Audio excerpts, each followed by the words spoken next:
Will the committee supply please come to order? This section of the committee supply will now consider the estimates of the Department of Agriculture. Does the Honourable Minister have an opening statement? Yes. The Honourable Minister of Agriculture.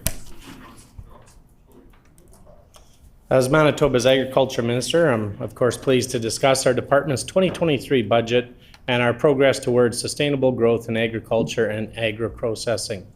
Manitobans, like all Canadians, have dealt with major challenges in the past 3 years, from the pandemic to the invasion of Ukraine, supply chain issues, inflation, and increasing interest rates.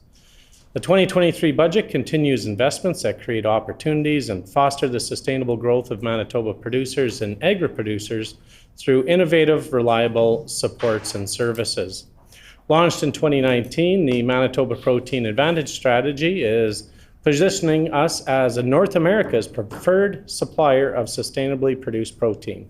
Manitoba was the first North American jurisdiction to develop a comprehensive protein strategy to advance sustainable animal and plant protein production with the benefits of increased investment and job creation.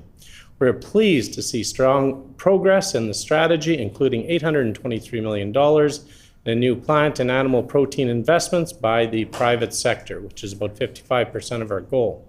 We've seen over 900 new jobs created, which is about 59% of our goal. Manitoba has committed to $1.5 million over 6 years to create the Strategic Research Chair in Sustainable Protein at the University of Manitoba. This role will accelerate innovation to support the protein strategy. Budget 2023 continues to invest in innovation and product commercialization through capital expenditures of $2.5 million for equipment renewal and enhancements at the department's Food Development Centre. This will further support the Manitoba food industry and protein advantage strategy. The upgraded equipment will enhance protein extraction capability, expanded starting material options, and improve efficiencies. It will also increase the range of functional testing, allowing clients to better understand the resulting protein ingredients and explore possible uses for byproducts. Additionally, the upgrades will enable a demonstration of self-stable formulation for beverage and liquid food applications, providing broader market testing opportunities and easier client co-manufacturing. Collaborating with Food Development Centre has helped companies explore potential uses for co-products, evaluate revenue opportunities, increase product value, and reduce their environmental impact. Budget 2023 continues progress on the largest tax reduction in the history of our province, with the school tax rebate for farm properties increasing from 37.5% to 50%. This historic increase will result in $54.8 million more in the pockets of hard-working farmers in 2023. From 21 to 23, inclusive, $123 million will be returned to Manitoba farmers. This year's school tax rebate, combined with the farmland school tax rebate of $24 million, will see savings to farm owners increase to almost $79 million for 2023. On April 1st, 2023, the Sustainable Agriculture Partnership, or SCAP, was launched. The provincial-federal cost-sharing agreement continues at nearly 20-year joint commitment to agriculture growth. The province of Manitoba, along with the federal government, are investing $221 million in our province's agriculture industry over the next 5 years, 2023 to 2028, with this province contributing 40%. This is 25% increase of funding from the previous 5-year CAP agreement. Planned SCAP programming for Manitoba will support sustainable development into the agri-food industry now and into the future. Extensive consultations has taken place with stakeholders to ensure that the programs we develop under SCAP meet the needs of producers across the province. These programs will serve to advance several of Manitoba's strategies and priorities. These include the Protein Advantage Strategy, the Water Strategy, the Skills, Talent and Knowledge Strategy, the Climate and Green Plan, red tape reduction, and Indigenous reconciliation. Ensuring strong farming communities, the SCAP framework also includes a suite of business risk management programs, namely agri-insurance, agri-stability, agri-invest, and agri-recovery. These programs are critical to ensuring producers have reliable and responsive supports ensuring Manitoba producers remain competitive in the wake of uncertainty.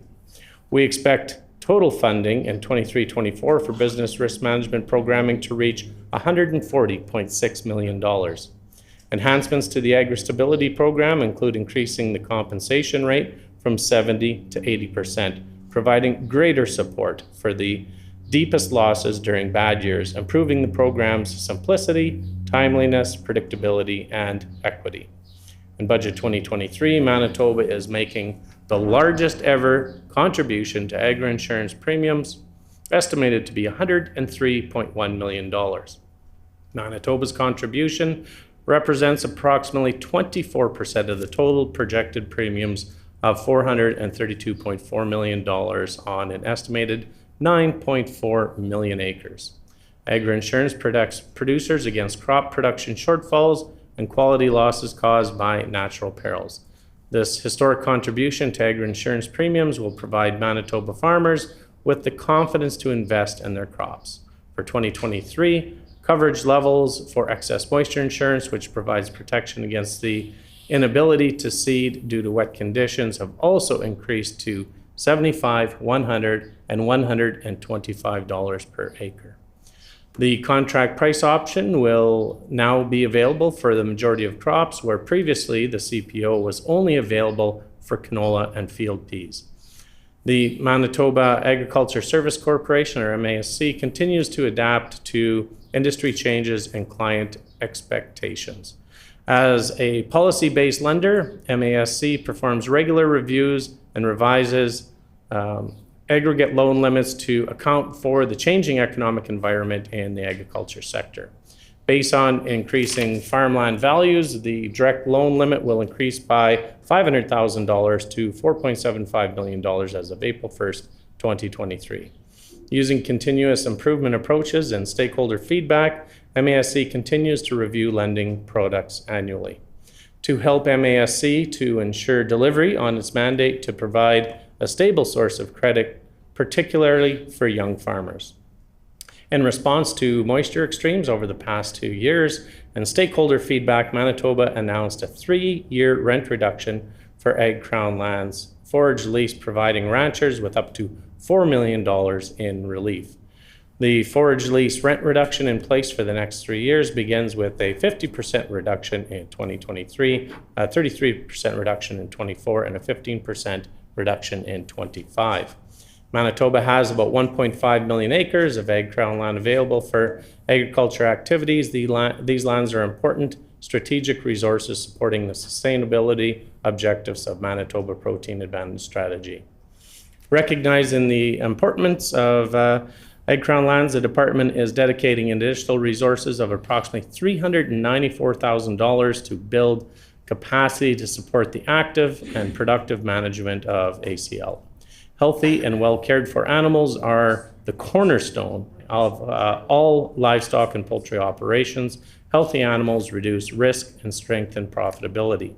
Livestock and poultry accounted for $2.47 billion in farm cash receipts in 2021, which is about 32% of Manitoba's total, about $2.4 billion in proceeds of food sales, which is about 39%. The budget for 2023 builds on previous animal health and welfare commitments, such as $2.1 million for investment in laboratory information management system to enhance the reporting and surveillance of animal diseases in the province, and increase in the funding to the Western College of Veterinary Medicine, raising the number of Manitoba students annually to 20. Our department leads the way in animal disease surveillance, lowering the risk of disease, managing animal disease, and enforcing animal welfare for commercial and companion animals.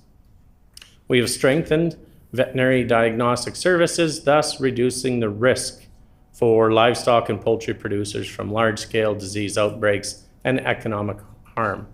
We've done this by investing $396,000 to support the operations of a new laboratory information management system, and by adding 2 additional medical technologists to the VDS laboratory, which will allow for sustained higher volumes of animal disease testing and timely results, along with committing capital of $500,000 towards a renewal of diagnostic lab equipment.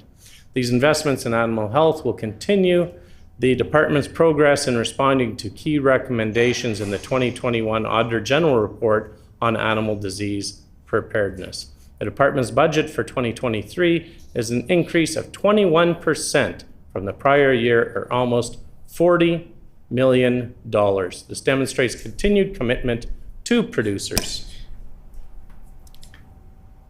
The Honorable Minister's time is up. We thank the Minister for those comments. Does the critic for the official opposition have an opening statement? Yes, Mr. Chair, I do. The Honorable Member for the Boroughs. Thank you, Mr. Chair. If you ate today, thank a farmer. That's what we always say. And I would start with appreciating the stewards of land, our farmers, producers, for putting food on our table 3 times a day. And still, we have so many challenges to feed the world because we are growing in numbers, and we need better sustainable practices, better research, better staffing, and better policies to feed the world. I want to take an opportunity here to thank all the ag researchers, all the ag staff, departmental staff. I have been working in Manitoba agriculture for so many years before coming to this building.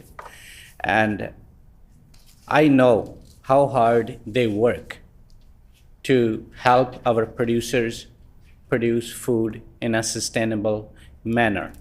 But still, our farmers are dealing with so many diverse issues on daily basis, and they need continuous support to keep producing that food for us while taking care of the environment.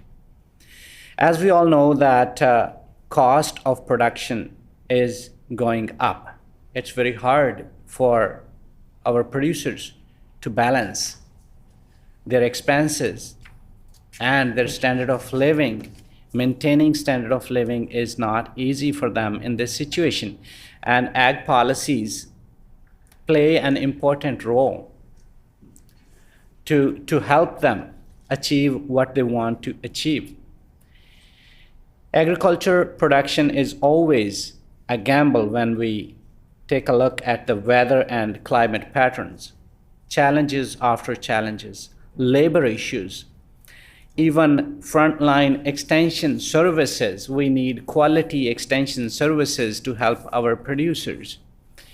And as we have seen in Manitoba, there have been staffing issues in the Department of Agriculture, especially, and also in general in ag industry. We would need more and better workforce in coming years, and we need to work together. So this time in estimates gives us this opportunity to talk about such issues and the possibilities of working together to make what we want to make happen in the service of farmers and to serve the population we are intended to serve. Diversity and inclusion is another issue that I want to touch base because we need the departments that reflect the diversity in our population. Same way, I've been talking to Crown land leaseholders for so many years. I have been talking to beekeepers. I've been talking to so many livestock producers, and they have shared their concerns, and they want to hear about the plans of the minister to address those issues. So I appreciate this opportunity to work together and talk in detail because we often don't get this much time in our regular settings. So looking forward to touch on so many issues that I mentioned and beyond that. I appreciate the time for this opening statement, Mr. Chair. Thank you. We thank the official opposition critic for his opening comments. Under Manitoba practice, debate of the minister's salary is the last item considered for a department in the Committee of Supply. Accordingly, we shall now defer consideration of line item 3.1 bracket A contained in Resolution 3.1. At this time, we invite the minister's staff to join us at the table, and we ask the minister, when he's ready, to introduce the staff in attendance.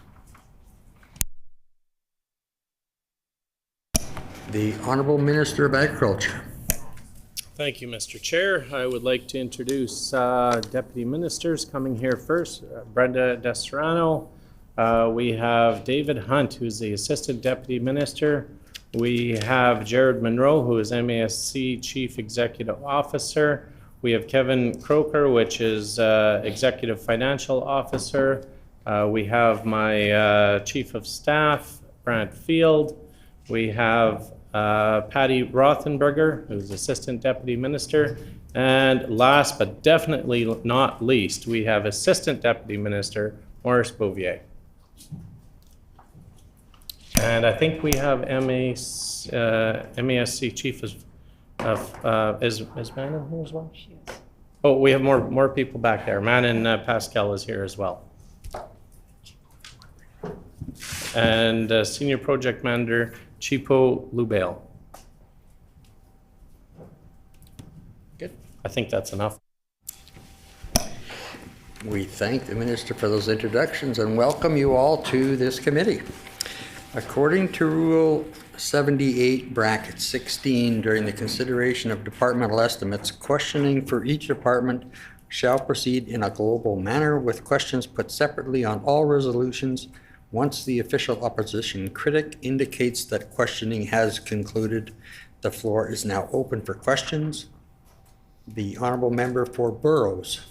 Thank you, Mr. Chair, and I want to say thank you to the departmental staff and wonderful team of agriculture to join us today, and I welcome you all.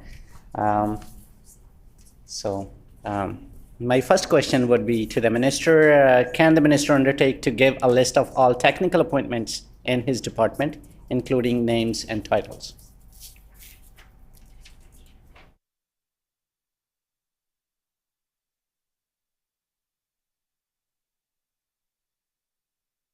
The honorable minister.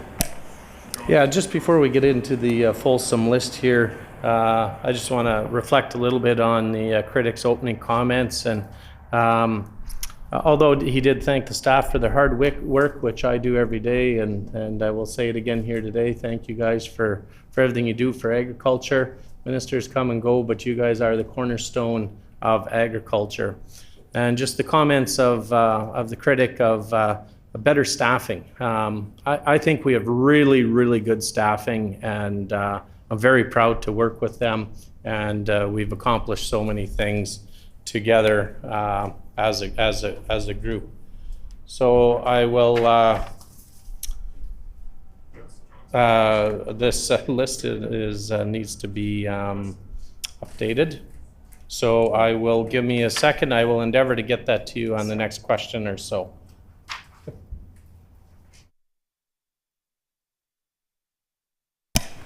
The honorable member for Burrows. Thank you, Mr. Chair. In response to Minister's comments about my comments about staffing, it was about staffing, not staff.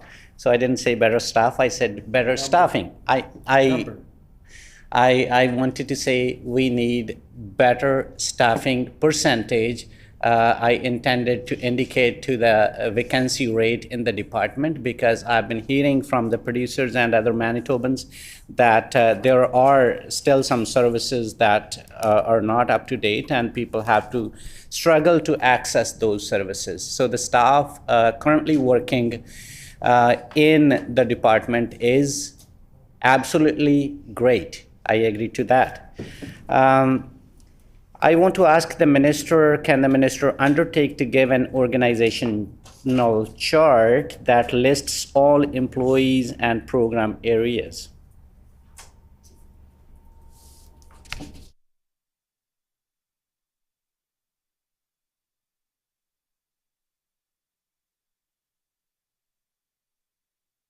The honorable minister.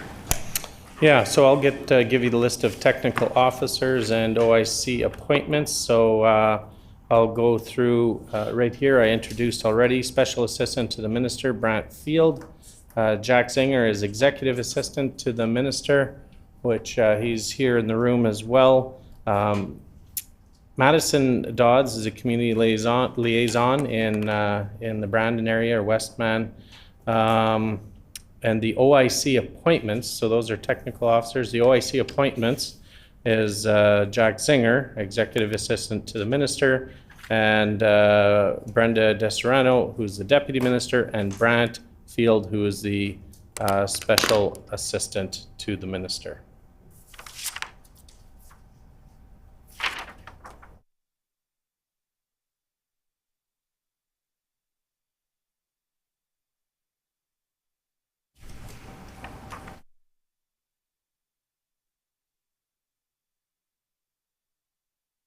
The org chart, or if he wants me to continue to go through it, because I could definitely go through it. I guess I could start. If you'd like to table. So there's, yeah, I'll just ask the member if he wants me to table it or go through it, because it's pretty extensive. The honorable member for Burrows. Yeah, just, thank you, Mr. Chair. Just wanted to confirm that, the document that you tabled includes the lists of all employees and program areas.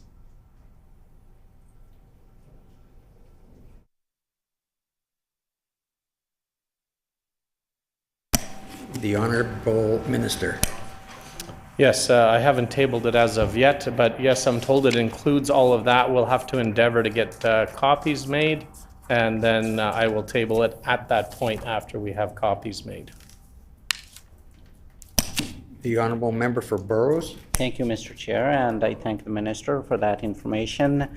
Can the minister give a list of all current vacancies in the department as a number and percentage?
is on the date ending March 31st, 2023.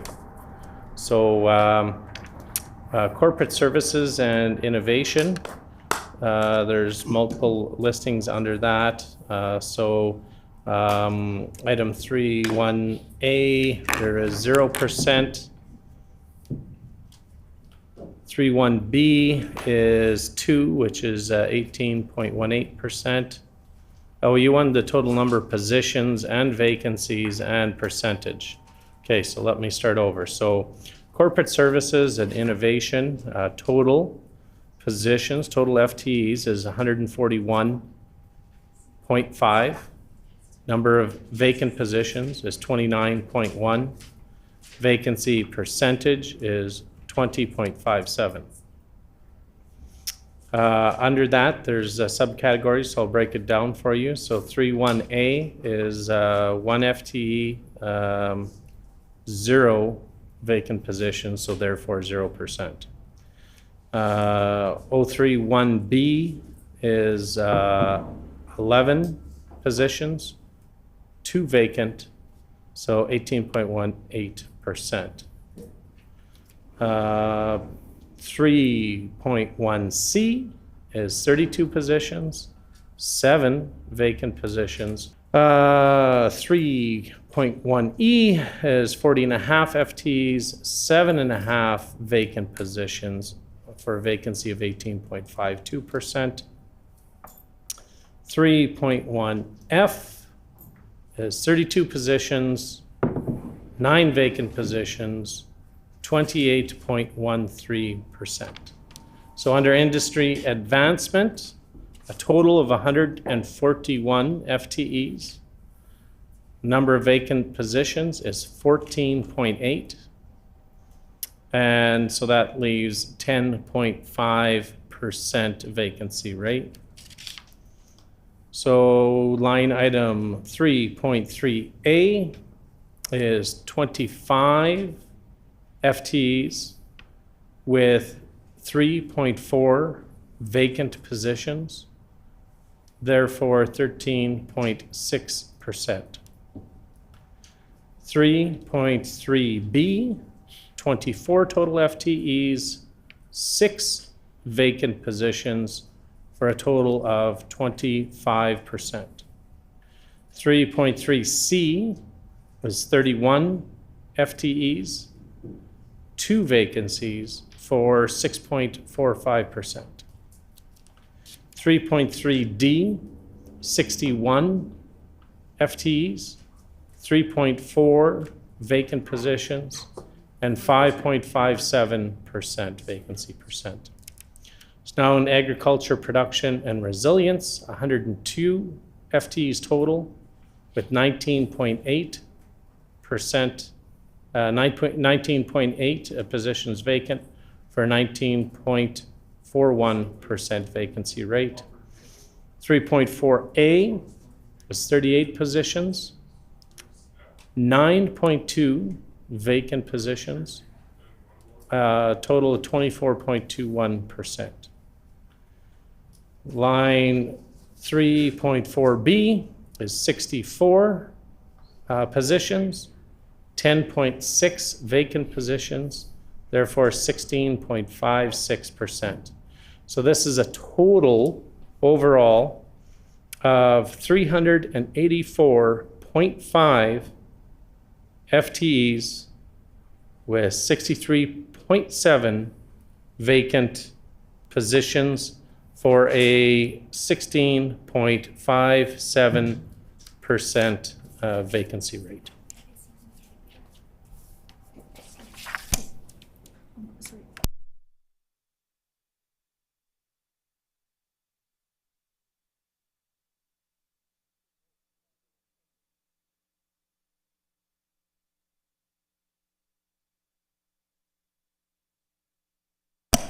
The honourable member for Burrows. Thank you, Mr. Chair, and I thank the Minister for this detailed information. And I see there is still a lot of vacant positions in various subdivisions of the department.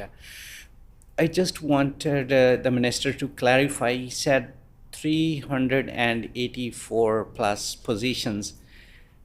Is that the current capacity or it's 380 currently? Wasn't 384 last year? What's the current capacity? 384 plus or 380?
The Honorable Minister.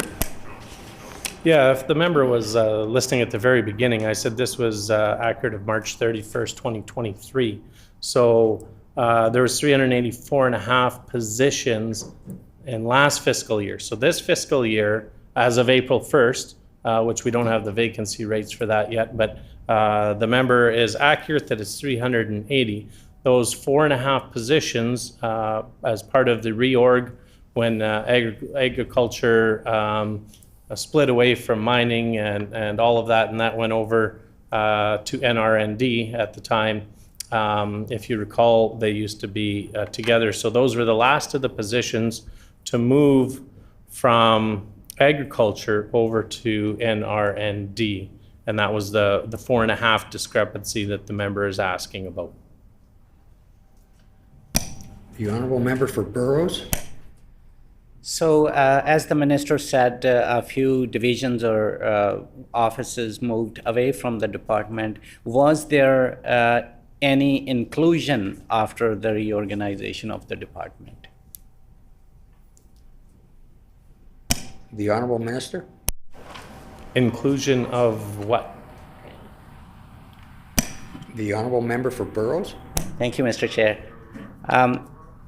As the minister said that the department was reorganized and some of the parts of the department are not currently under the department because it went under other ministry, I would say. Was there any parts that the department has taken over from other departments? That's my question.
The Honorable Minister?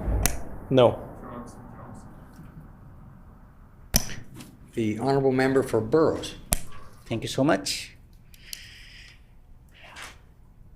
Was there any hiring done in the department? And if it was done, how many employees were hired since the minister has taken over? The Honorable Minister? Yeah, we're hiring all the time. I'm forever signing to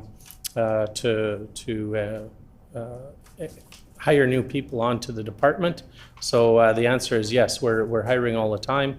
We do also have staff that are retiring. As you well know, I want to thank our previous deputy minister for her she was in her 44th year for serving with the Manitoba government, and a wealth of knowledge, left with her. And I just want to say that we have a new deputy minister that is amazing as well. And but to answer the member's question, yes, we're hiring perpetually all the time.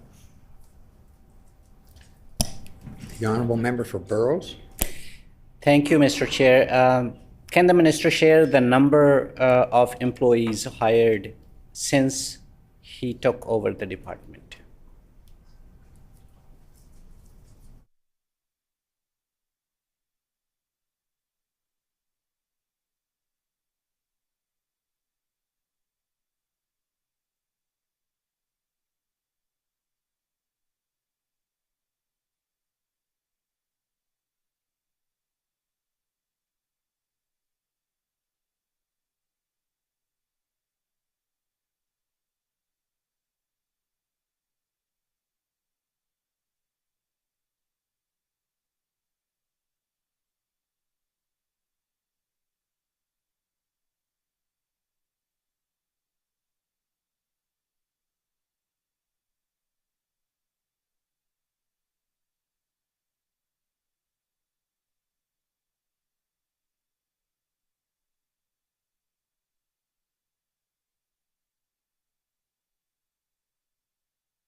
The Honorable Minister? Okay, so the total this is for 22-23 inclusive. So the total adverts that we put out were 54, and we hired 81. So the member might ask, we advertised 54 and hired 81. Well, it's because sometimes there's vacancies, numerous vacancies in the same position category.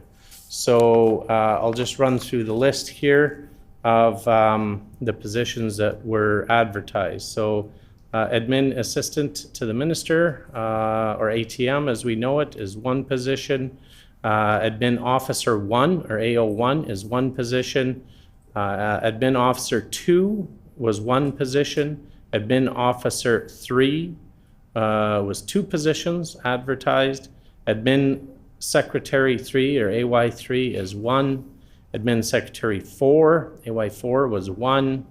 Agrologist 3 was 3. Agrologist 4, or G4, was 5.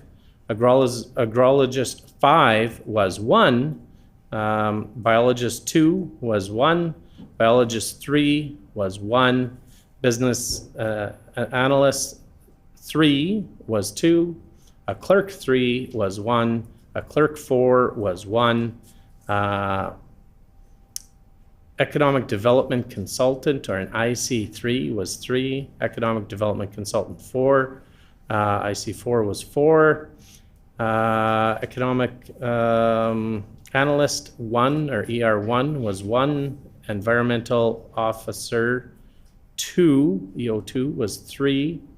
Executive officer 2 was 1. Financial officer 5 was 1. Geologist 3 was 1.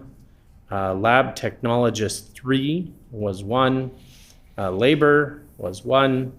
Medical technologist 2 was 1. Media specialist 2 was 1.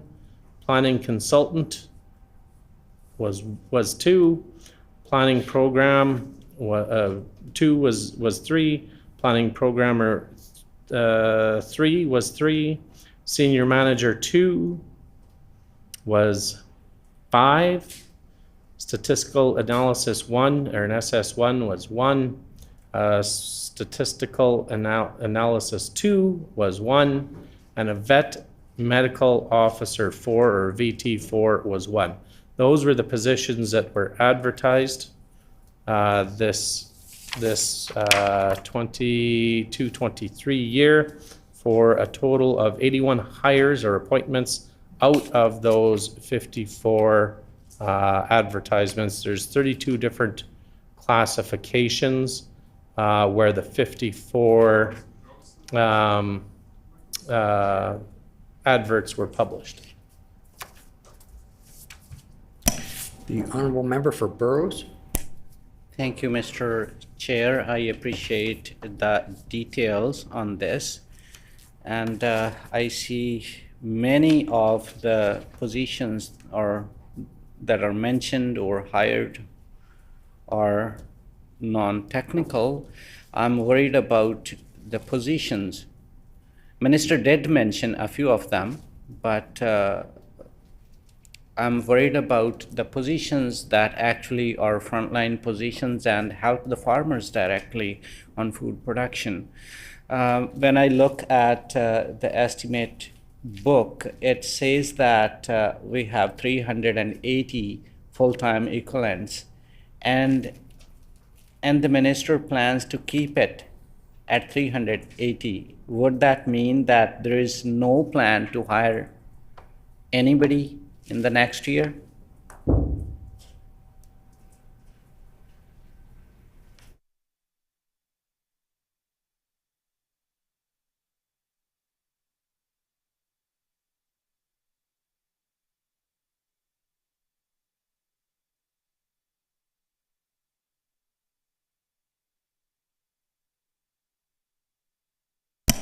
The honourable minister.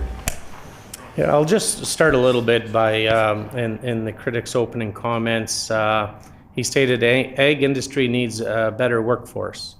The department has an outstanding workforce, and they are part of the industry, and all positions are valuable in the Department of Agriculture.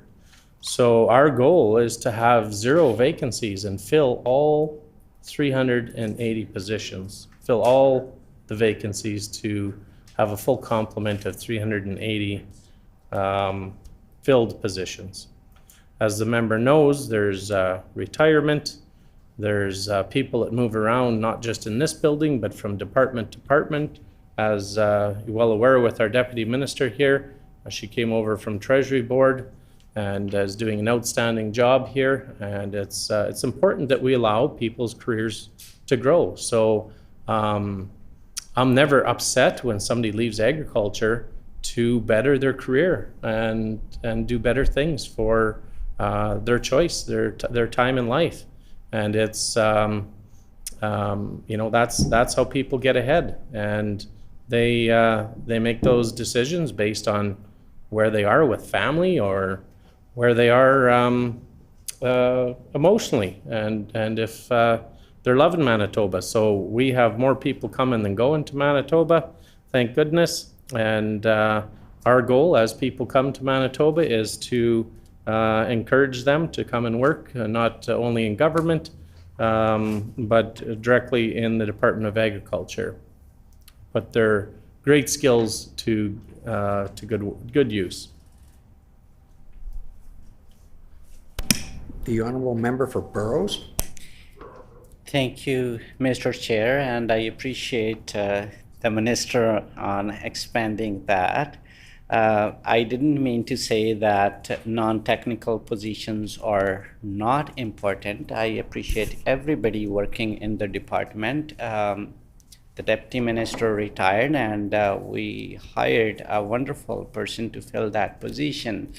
But I've seen that so many frontline workers, those actually the ones that talk to farmers, scout their fields, work on their SCAP, CAP, and going forward 3 applications, go out to the fields, take soil samples, and talk to the producers in person whenever they need them. So when they retire, the farming community and the industry expects the leadership to fill on those positions as well. From the minister's response, it sounds like if we have 380 wonderful workers in the department right now, and he himself mentioned that we have up to 25%, 20%, 21% plus vacancy rates, while having 380 people working in the department. So does that mean that the minister is making sure that he maintains that vacancy rate or vacancy rate plus? The honourable minister. Yeah, we're endeavoring to keep a 0% vacancy rate. I mean, it's not realistic. People move on, and it takes time to fill those positions. But our goal, our heart, our passion is to have a 0% vacancy rate in the entire agriculture department.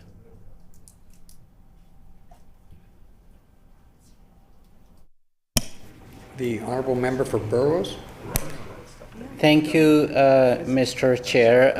I've been talking to so many producers and rural Manitobans, and they are really, really upset about the office closures that did impact their day-to-day lives and the services they need to grow food for all of us. Because I have been part of this department, and I have seen and provided those services to the people, our producers who need those services.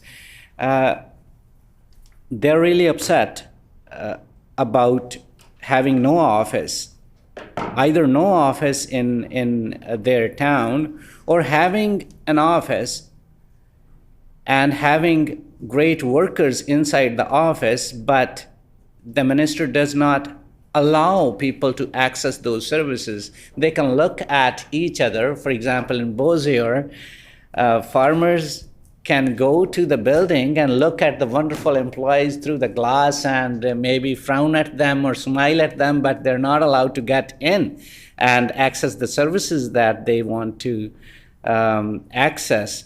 So can the minister reflect on how this office closures and cuts to the department helped improve services in ag extension?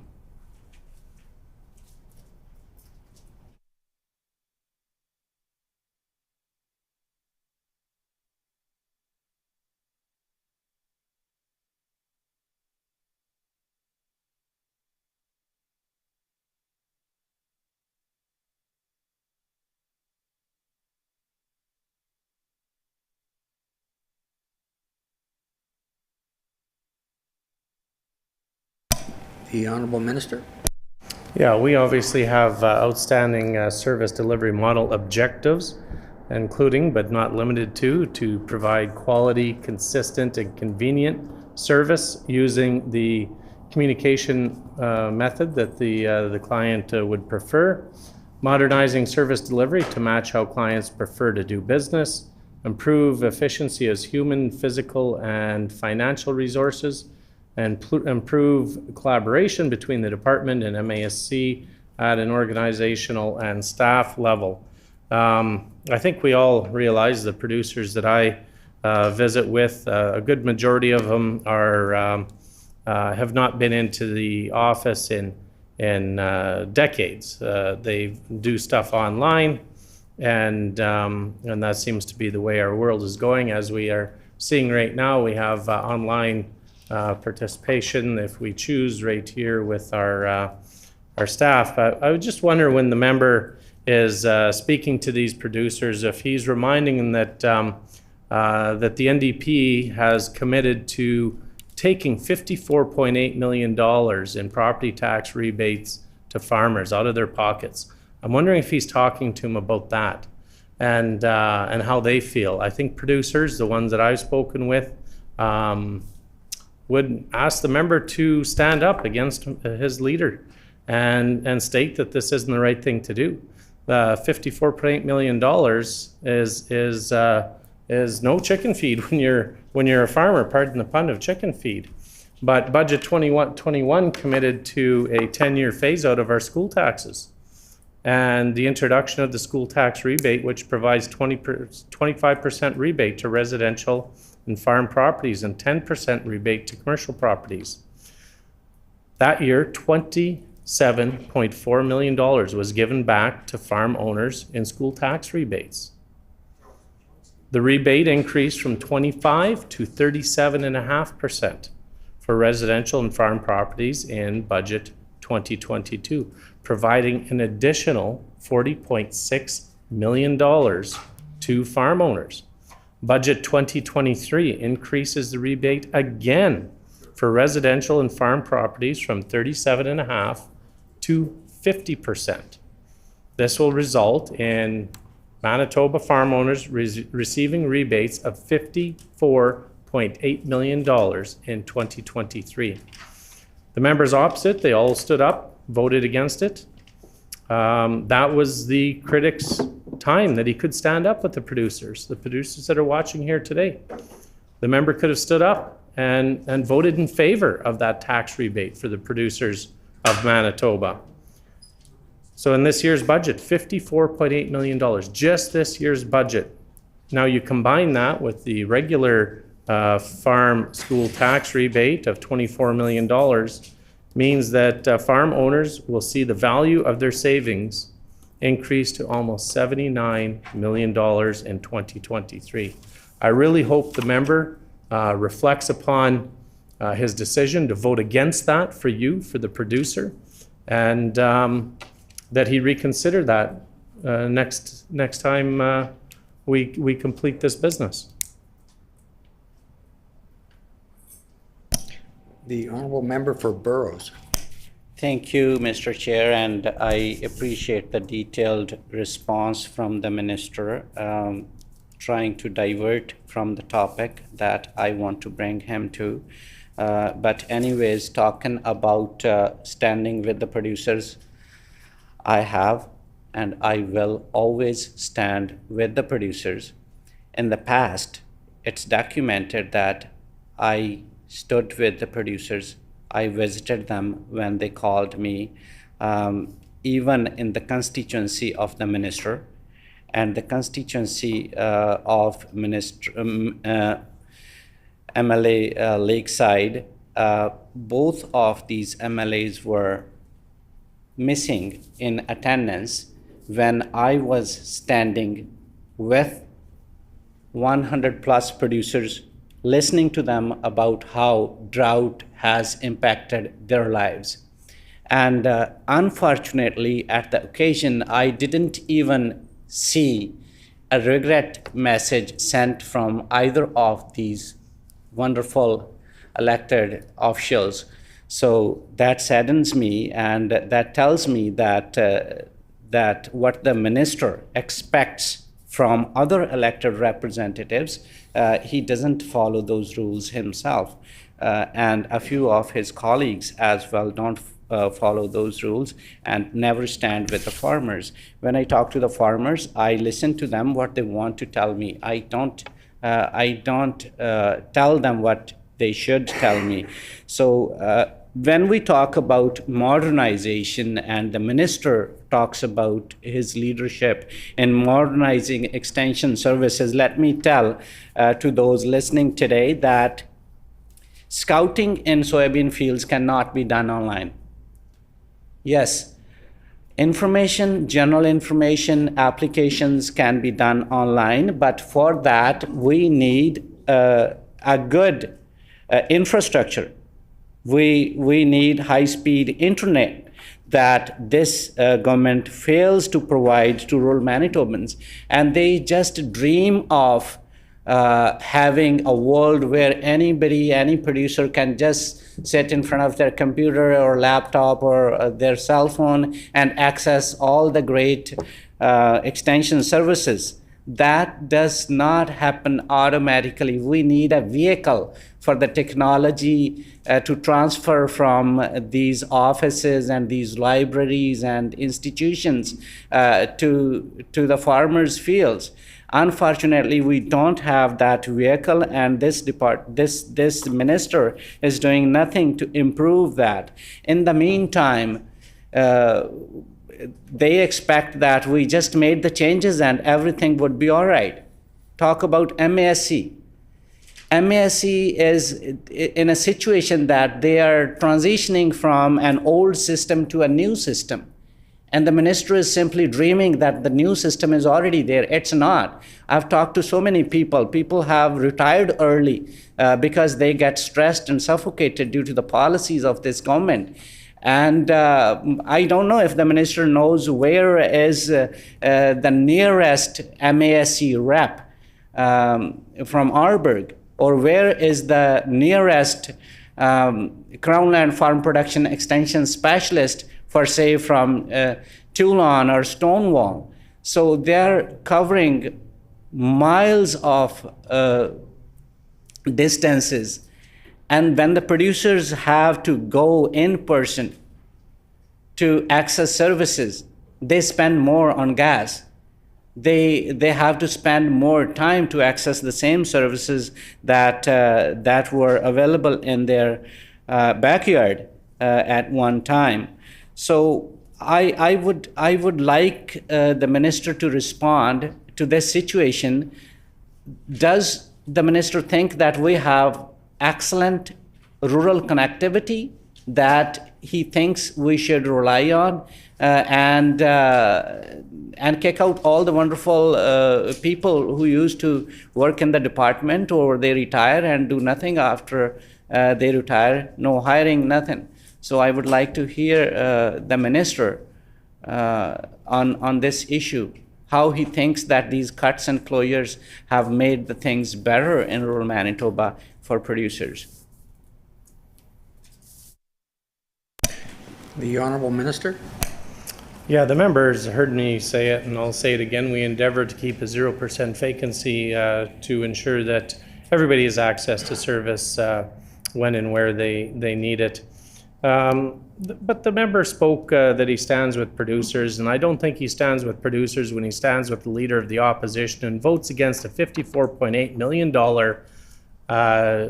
education property tax rebate to the producers.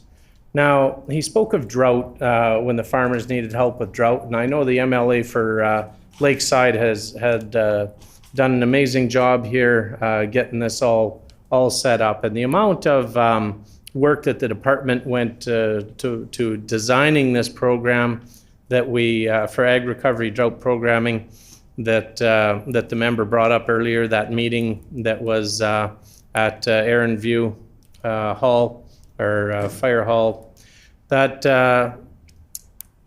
the former minister had taken that to heart. He was busy in working hard with the hardworking department to ensure that there was a program that was developed to help those producers. And they, for lack of better words, they nailed it. Outstanding, outstanding, outstanding. We have been, as Manitobans, we've been the envy of other producers across Canada. $155 million commitment towards producers. And I've received personal letters from producers that stated without this, they wouldn't be farming anymore. So this member knows that $155 million commitment from Manitoba and the federal government as well, from both of our departments, from the Department of Agriculture, from the previous minister, from myself, from the hardworking department, is standing with producers.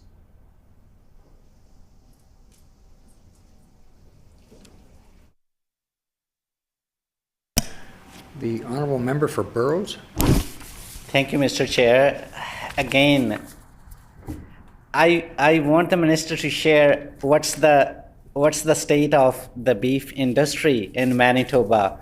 Are the producers joining the beef industry, or they're selling their cows, a part of their herd, or in some cases they are getting out of business and selling 100% of their cows under his leadership? So what he thinks he is planning to do to support those farmers and bring new young farmers in the industry so that we can continue producing food for Manitobans and people outside Manitoba, as we export a lot of that food.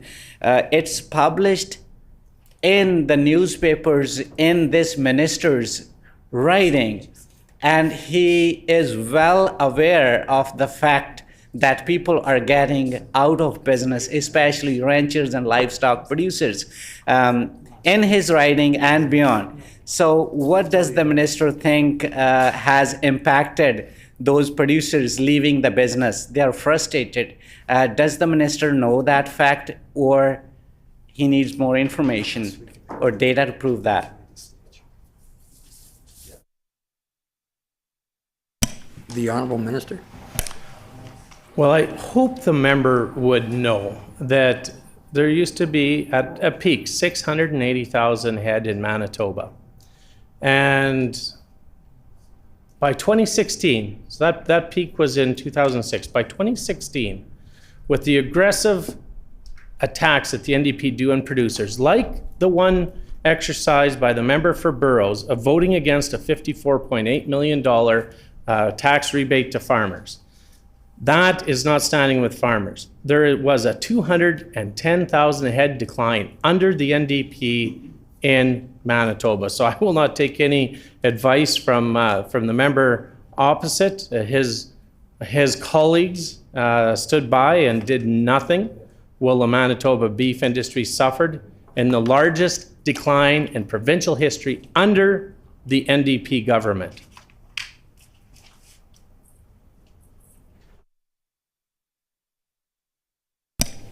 The honourable member for Burrows. Thank you, Mr. Chair. I'm talking about working together to serve the farming community, to feed Manitobans and the world. I'm not here to advise the minister. Minister is on the driving seat, and people have expectations, and it's my job to ask the questions that people who I represent want me to ask. Talking about livestock, most of the livestock, many of the livestock producers, they rely on our good resource, Crown lands, to do their business. Can the minister provide statistics on the number of Crown lands ranchers in Manitoba over the past 5 years? Has this number gone up or down?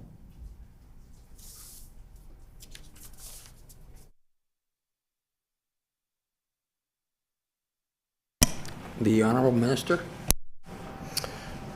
Yeah, I think the member is well aware that our average farm size is growing. And you see it grow. I've seen my neighbor's farm, my relative's farm, grow to a very large size. And then when the time comes, the three boys take that farm over, and then it goes back down into smaller pieces again.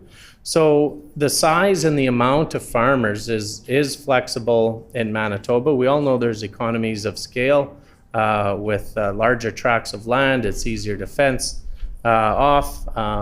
We are encouraging through our route programming for cross fencing and rotational grazing. But in general, it is economies of scale that help the local producer succeed. And so everybody is competing for land, and that's why the price of land keeps going up. And they're also competing for Ag Crown land. As the member well knows, that's all public information that he can look up. The Honorable Member for Burroughs? Thank you, Mr. Chair. Everybody knows that farmland is consolidating as we go. And from the minister's response, it looks like that he's sitting back and watching what's happening and explaining to those listening to us today here that, hey, this is happening, that they already know. The minister is here to show leadership. The minister is the one the people look at for better decisions, better policies to save our family farms. I'm talking about the small ranchers. If you just leave them at their own, it's obvious that the people with deeper pockets would buy all the land, and the small farmers would get out of business. What would happen to our rural small towns? What would happen to the corner store? What would happen to the grocery stores? So what is the minister doing to save those family farms that are looking at the minister and minister's office to do something to help them so that they can continue doing their business sustainably?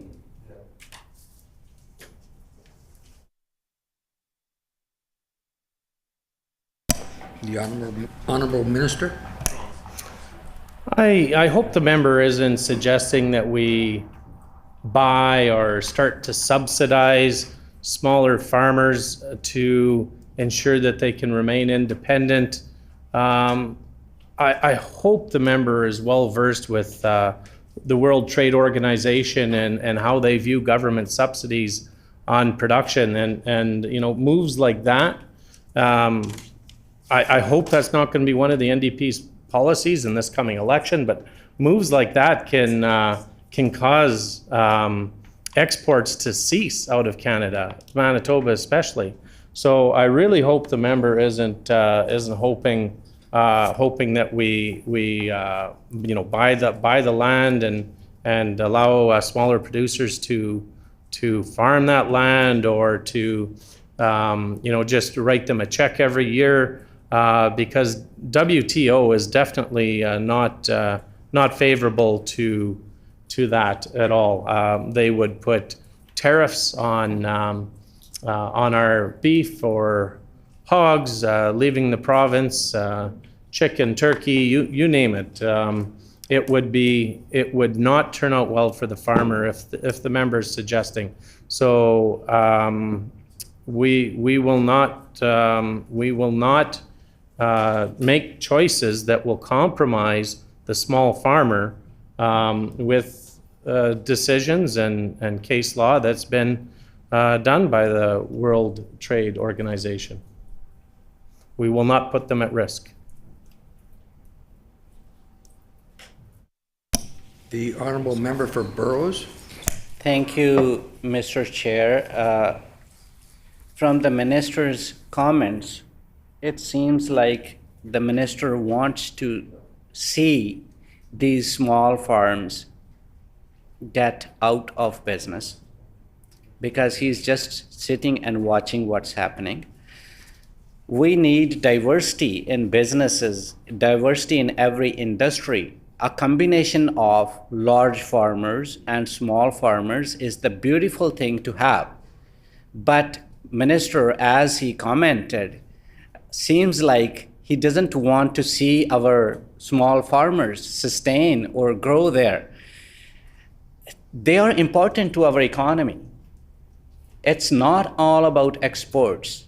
Exports is important for sure because we bring in revenue by sending our grains and our beef outside of Canada and outside of Manitoba.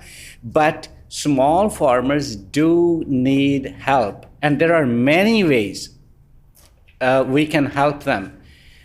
The minister is in the leadership role, and the first thing, which is the easiest thing to do, is to listen to those producers.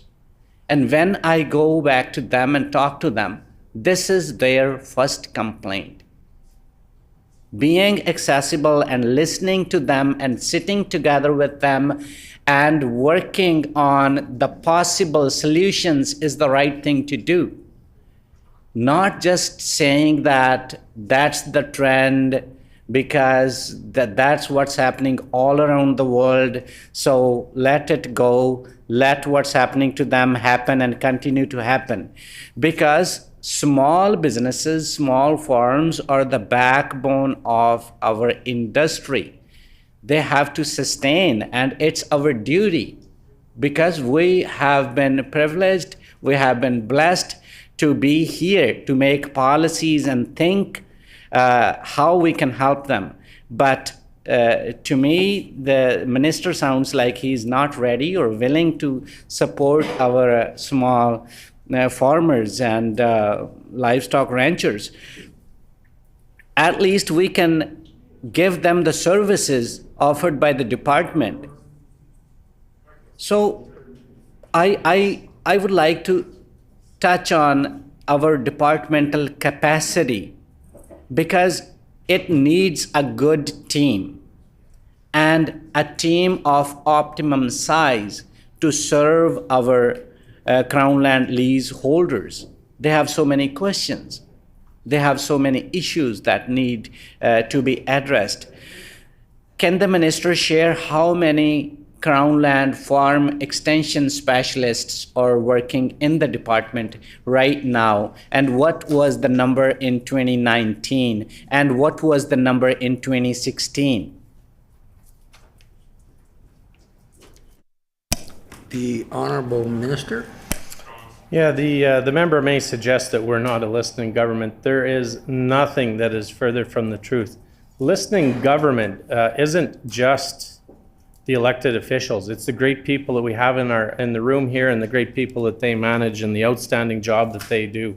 And that is huge for collecting of information. And quite frankly, all farmers are important, large and small.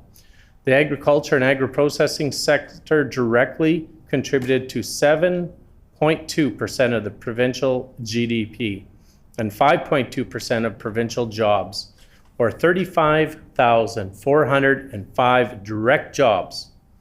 Farm cash receipts have risen strongly in recent years, with 2022 continuing the trend. And at 14.9% increase to $9.73 billion. It was firing in all cylinders kind of year with the crops, and 6.7 billion and 5.27 billion in 2021 of livestock, 3.03 billion up from 2.78 in 2021, and program payments also rose to 634 million from 418 million in 2021 for crop and livestock. Strong prices and good sale volumes drove the increase. Now, the member was talking about putting a moratorium on buying and selling farmland and keeping everything the way it is. I can guarantee you this government, while we're in power, will not put a moratorium on buying and selling farmland. That's a ridiculous idea. I really hope the member walks back that statement, because that's communism, for lack of a better word. Although the NDP did put a moratorium on hog barns, and